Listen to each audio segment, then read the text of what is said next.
Le fil rouge, vous le savez, c'est cette étude de Goodwill Management. Eh bien, on va la connaître, cette étude de Goodwill Management. Et je vous propose tout de suite, pour en savoir beaucoup plus sur ce qui a été découvert, et puis ça, c'est une révolution, c'est une grosse avancée, parce que maintenant, on sait, on a des chiffres. Je propose d'accueillir le président de Goodwill Management, Alan Fustek. Bonjour Alan. Oui, avec le micro.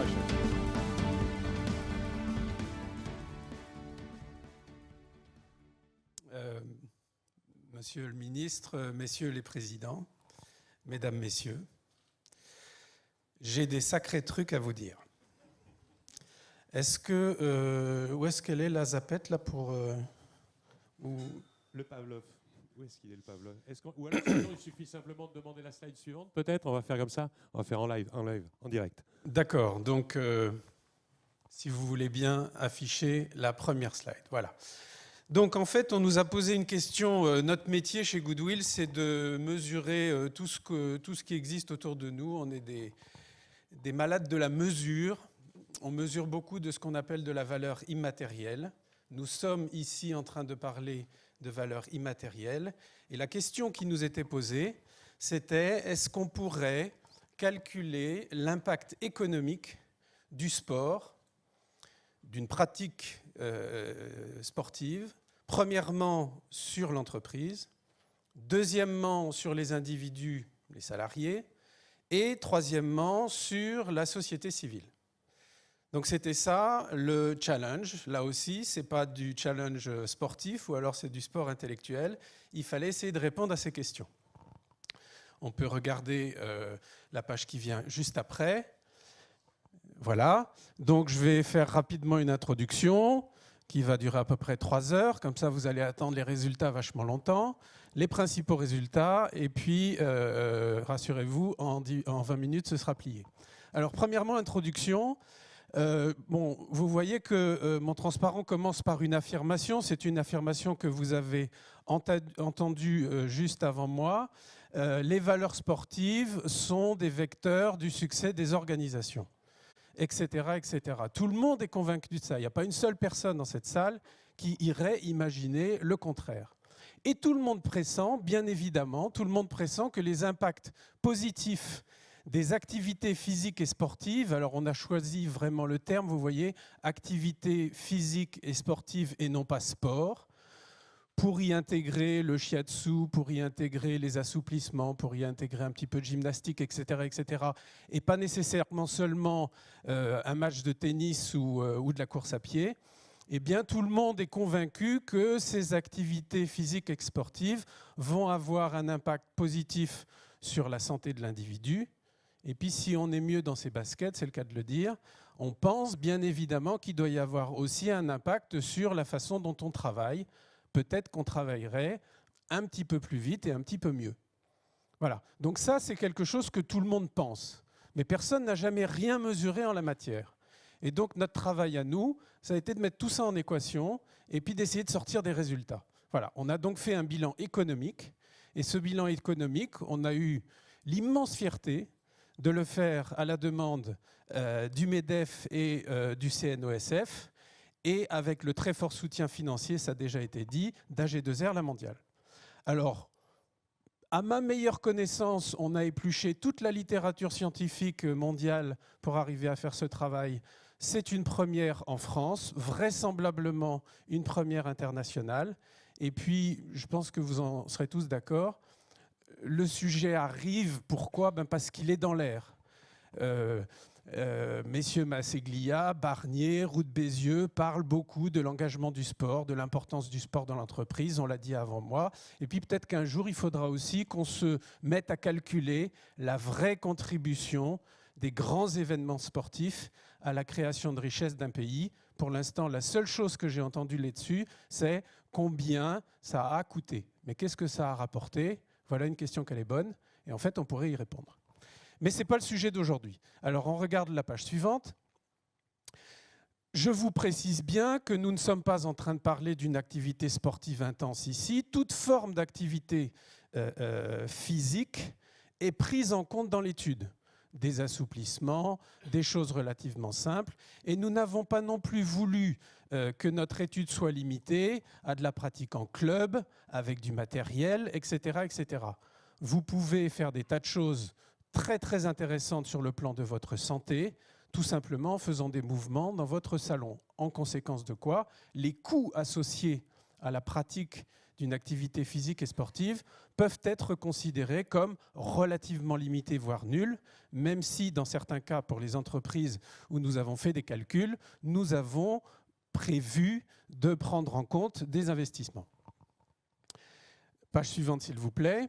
Alors, vous imaginez bien, nous avons été amenés à fabriquer trois modèles de calcul, 3 modèles mathématiques pour répondre aux 3 questions qu'on nous avait posées. Premier modèle pour l'entreprise, quel pourrait bien être l'impact du sport sur la performance d'un professionnel au travail, dans le cadre de l'exercice de ses fonctions dans l'entreprise. Secondement, quel est l'impact du sport sur les frais de santé que le salarié doit engager tout simplement au quotidien pour soigner un rhume, une grippe ou parfois plus grave, c'est-à-dire la part des frais de santé qui reste à sa charge. Et puis, troisième modèle, le modèle pour la société civile. Pour le dire très simplement, la pratique sportive fait gagner combien à la sécurité sociale? Voilà. En indemnité journalière en moins, en frais d'hospitalisation en moins, en frais de santé divers en moins, etc., etc. Donc nous avons fabriqué 3 modèles de calcul. Page suivante. Alors, le processus est, comme vous le voyez, particulièrement simple. Derrière, c'est un petit peu plus compliqué. Une grande revue scientifique, de la littérature scientifique sur le sujet, avec plus de 150 publications académiques qui ont été passées au crible, une grande enquête qui a été soumise à 200 entreprises. On a mis tout ça dans une grande marmite, on a touillé, et il est sorti un certain nombre de résultats que je vais avoir le plaisir de vous présenter. Page suivante, s'il vous plaît. Les principaux résultats. Alors, on a rencontré, premièrement, une petite difficulté dans notre travail, c'est que quand on parle d'activité physique et sportive, on parle de toute une série de trucs. C'est-à-dire que ça peut être du footing, ça peut être de la natation, ça peut être du vélo. Comment peut-on arriver à mettre tout ça dans un référentiel où les choses puissent être comparées entre elles pour qu'on puisse, nous, faire notre métier, c'est-à-dire faire des calculs? Alors, on a trouvé une unité internationale reconnue qui s'appelle le MET. Le MET, c'est l'équivalent métabolique. Et suivant votre activité physique et sportive, vous allez générer ou consommer un certain nombre de MET. Si je suis au repos, comme c'est le cas vraisemblablement en ce moment, je suis à 0,9 MET. Et puis, si je fais de la natation à un rythme soutenu, 1,1 mètre par seconde, je suis à 30 mètres. Et ça, ce sera une dépense énergétique considérée comme une activité physique très intense. Donc, une activité physique légère, ça va être 2-3 mètres. Une heure de tennis, ça va être 6 mètres. Une heure de jogging, ça va être 12 ou 15 mètres, etc., etc. Et dans le rapport que nous avons d'ailleurs remis à nos partenaires, MEDEF, CNOSF et AG2R La Mondiale, nous avons toute l'étape de conversion de tous les sports en mètres, ce qui nous donnait notre unité de base pour faire nos calculs. Voilà. Alors, on regarde effectivement sur la page suivante ce que nous avons pris en compte dans le modèle et dans toute l'étude qui a été produite. On s'est basé, parce que ça a le mérite d'être internationalement reconnu, sur les recommandations de l'Organisation mondiale de la santé en matière de pratique d'activité physique et sportive. Et donc, l'OMS nous dit, eh bien, si vous avez une activité qui correspond à 7,5 mètres heure semaine, eh bien, vous avez une activité modérée, c'est-à-dire un jogging à 8 km/h pendant la semaine. Voilà, 1 heure de jogging à 8 km/h pendant la semaine. Une activité qui sera considérée comme intense, c'est par exemple une course pendant 1 heure, donc c'est plus un petit jogging, mais là je cours, à 16 km/h pendant 1 heure, et je fais ça 1 fois par semaine. Tout le monde ne le fait pas, mais c'est déjà pas mal. Mais c'est... Moi, je vous donne les chiffres de l'OMS. Hein. Voilà. Je n'ai pas de jugement là-dessus. Voilà.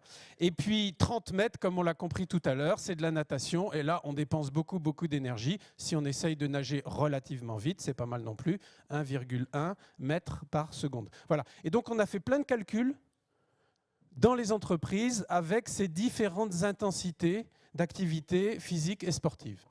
Alors, on va finir par savoir ce que ça donne, mais je vais vous faire poireauter encore un petit peu.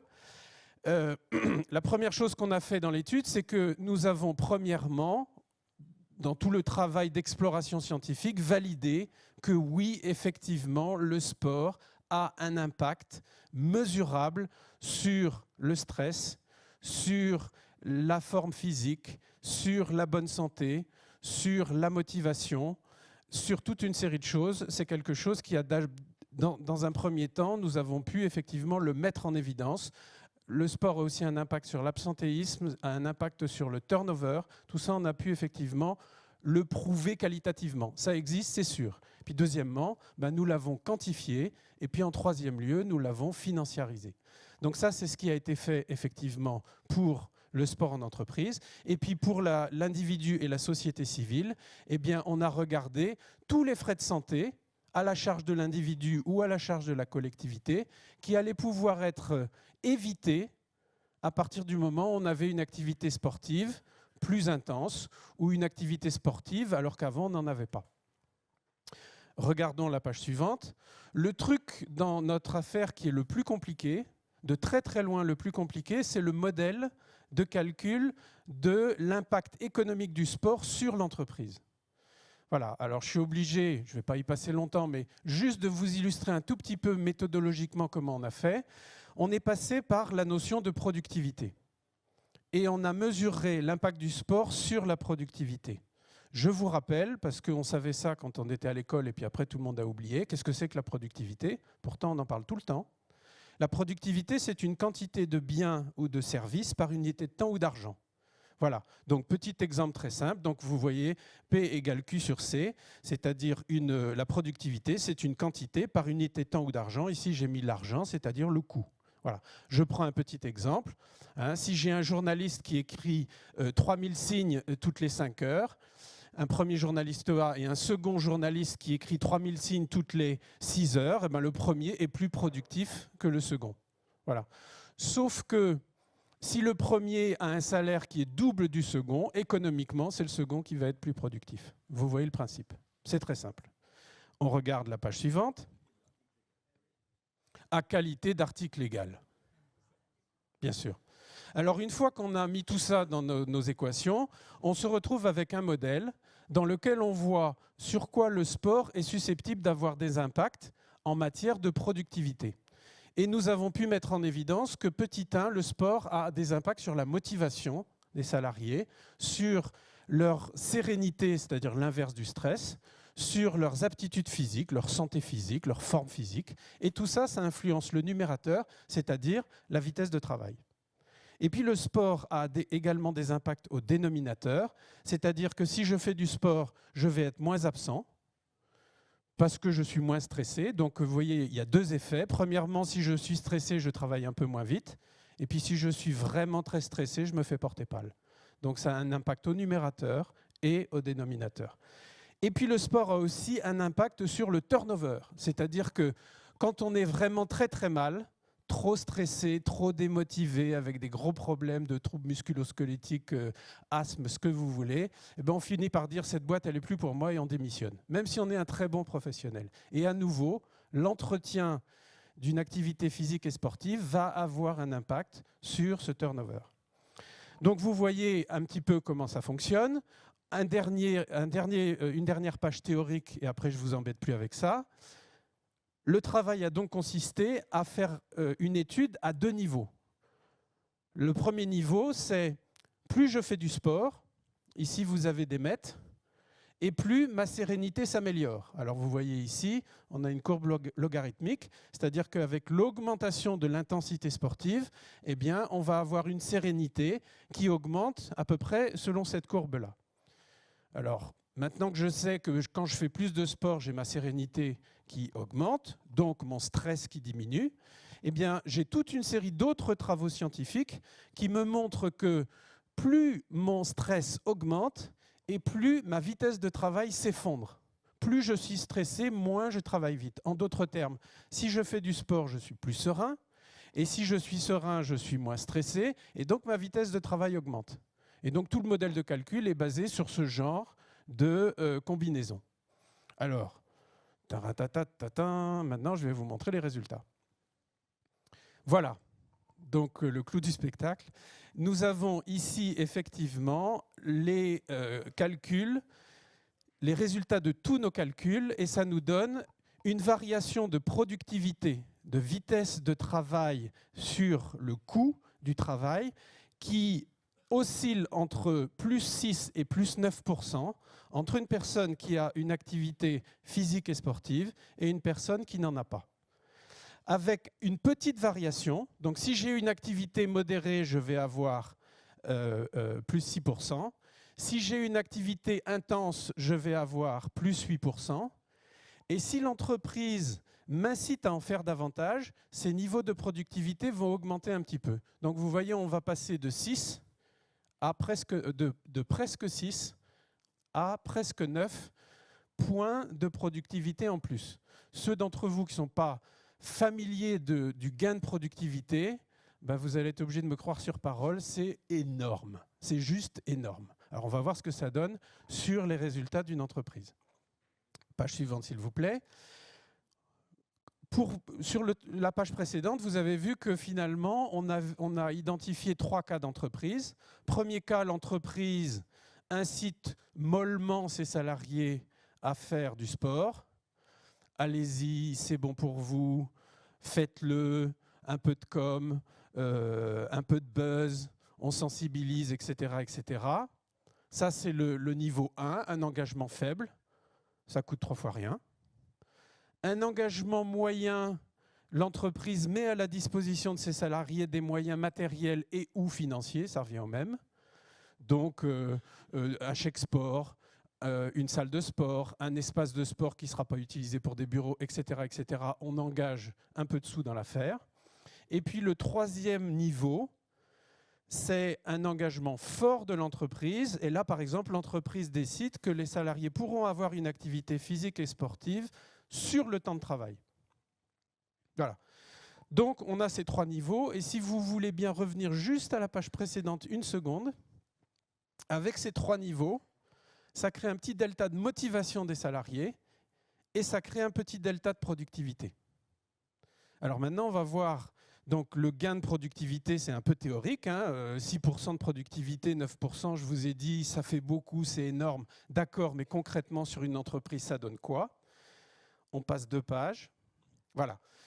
Alors, le résultat des courses, quand on met tout ça dans un calcul qui s'applique à un grand nombre d'entreprises, où on fait varier tous les paramètres, un peu plus de sport, dans une entreprise industrielle, dans une entreprise de services, avec des salariés qui y vont à fond, des salariés qui sont finalement moyennement impliqués dans le programme de sport que leur entreprise leur propose, etc., etc.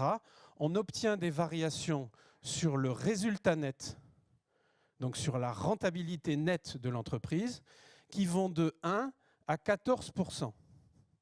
Alors là, on n'est plus en train de parler de gain de productivité, on est en train de parler de cash, voyez-vous? Ça veut dire que si votre entreprise, je vais dire les choses très simplement, si votre entreprise sort à la fin de l'année 5% de résultat net après impôts et participation, eh bien, avec une pratique du sport, on peut obtenir jusqu'à, je ne vais pas prendre 14%, je vais prendre 10% parce que c'est plus facile pour le calcul mental, 5,5% de rentabilité nette. Donc ça veut dire que la mesure du gain de productivité sur le compte de résultat de l'entreprise est quelque chose de tout à fait significatif. Et je précise bien dans mon propos que je suis en train de vous présenter ici des retombées économiques qui sont des retombées économiques nettes de tous les investissements que l'entreprise a engagés. C'est-à-dire l'entreprise décide que les salariés vont faire 1 heure de sport par semaine sur le temps de travail, ben ça coûte Voilà. Dans une entreprise, c'est l'exemple qui est ici, où la masse salariale représente 40% des dépenses. Offrir 1 heure de sport sur le temps de travail, ça coûte 66 000 € par an. C'est pas rien. Mais le gain de productivité génère une retombée de 188 000 €. Et donc l'impact sur le résultat net après impôt de l'entreprise, c'est 9%. Je suis chef d'entreprise. Moi, pour 9%, je me baisse. Voilà. Alors, vous voyez. Ensuite, effectivement, nous avons fait le travail, le calcul également, si on change la page, sur effectivement les économies pour la société civile. Alors, les économies pour la société civile en coûts évités d'indemnités journalières, hospitalisation, etc., du fait que les gens sont moins stressés, en meilleure forme, ben, ça donne ces chiffres-là. Et donc, pour aller à l'essentiel, ça fait entre 7 et 9% d'économies pour la sécurité sociale, ramenées bien sûr à la population qui avant ne faisait rien et qui s'y est mise. Page suivante, et j'en aurai presque terminé. Nous sommes maintenant sur le bénéfice pour le salarié lui-même. Ben, vous savez très bien, il y a une part des frais de santé qui reste à la charge du salarié. Et le salarié lui-même, eh ben, s'il est en meilleure forme du fait de son activité physique, il va être un petit peu moins souvent malade, il va être un petit peu moins souvent déprimé, il va, etc., etc. Et en moyenne nationale par an, ça va faire gagner, suivant effectivement le fait qu'on soit dans une activité modérée ou intense, ça va faire gagner quelque chose qui ressemble à 30 € par an. Alors 30 € par an, c'est pas beaucoup, mais quand on le ramène à la part des frais de santé qui restent à la charge du salarié, ça fait entre 5 et 7% d'économie pour le salarié. Donc la morale de l'histoire, c'est que vous avez en entreprise un investissement qui peut être très limité, parce qu'encore une fois, on peut faire de l'activité physique et sportive sans moyens. Hein, je fais des assouplissements dans un bureau. Je n'ai pas besoin de rajouter quoi que ce soit, même pas des chaussures de sport. Je peux me mettre en chaussettes et puis je fais mon exercice physique. Voilà. Donc on peut avoir des activités qui sont très, très, très limitées en termes de surcoût. Et ce que l'on constate, c'est que c'est bon pour la rentabilité de l'entreprise avec des chiffres qui sont loin d'être négligeables. C'est bon pour la sécurité sociale et c'est bon pour le porte-monnaie du salarié lui-même. Je conclus maintenant. Conclusion. Voilà. Donc, mon activité professionnelle, comme je vous ai dit tout à l'heure, et toute l'équipe de Goodwill qui a bossé comme vous n'imaginez pas pour obtenir ces résultats-là, ben, nous sommes des ingénieurs, des docteurs, etc., etc. On publie dans des revues académiques, donc on est plutôt des scientifiques avec une activité appliquée au monde de l'entreprise. Et donc, on aime bien faire preuve de prudence quand on annonce des chiffres. Donc, ma conclusion va être très prudente par rapport à tout ce que j'ai eu un petit peu tendance à vous affirmer dans les pages qui précèdent. Qu'est-ce qu'on peut dire? Ben, c'est une première étude, donc si certains d'entre vous sont intéressés, allez-y chercher, vous n'allez pas en trouver 50. C'est une première étude qui est principalement basée sur une compilation de travaux scientifiques. L'enquête terrain dont j'ai parlé tout à l'heure auprès de 20 entreprises, c'était des ressentis salariés. On n'a pas été poser des capteurs sur les salariés pour voir s'ils étaient moins stressés. Donc, les résultats sont principalement basés sur des travaux scientifiques. La conclusion, c'est que l'activité physique et sportive, elle est bonne pour l'économie de la personne, elle est bonne pour l'économie collective, elle est bonne pour la productivité et donc la rentabilité des entreprises. Voilà. Alors bien sûr, vous savez comment ça se passe. Si demain, vous avez 25 équipes au niveau mondial qui se mettent à faire les mêmes travaux, vous allez trouver 25 résultats différents. Donc moi, je ne vais pas devant vous aujourd'hui, parce que ce ne serait pas honnête intellectuellement, vous dire que la vérité est dans les pages qui précèdent. En termes de chiffres, par contre, le point sur lequel je mets ma main à couper, c'est le signe. C'est-à-dire que, moi, je vous ai dit entre 6 et 9% de gain de productivité. Stéphano, que je connais bien, qui va prendre la parole dans la table ronde juste après moi, va dire « Bon, Alan, quand même, sois sérieux. Hein. » Moi, je trouve 4. Ouais, d'accord, Stéphano. OK, voilà. Mais le signe est indéboulonnable. Les chiffres, on peut discuter, c'est un peu plus, un peu moins, mais dans tous les cas de figure, c'est positif. Et c'est là-dessus que je voulais attirer votre attention au titre de cette conclusion. Voilà, je vous remercie. Merci Alan, merci beaucoup. Merci pour ces explications et ces résultats, effectivement, qui nous font très plaisir.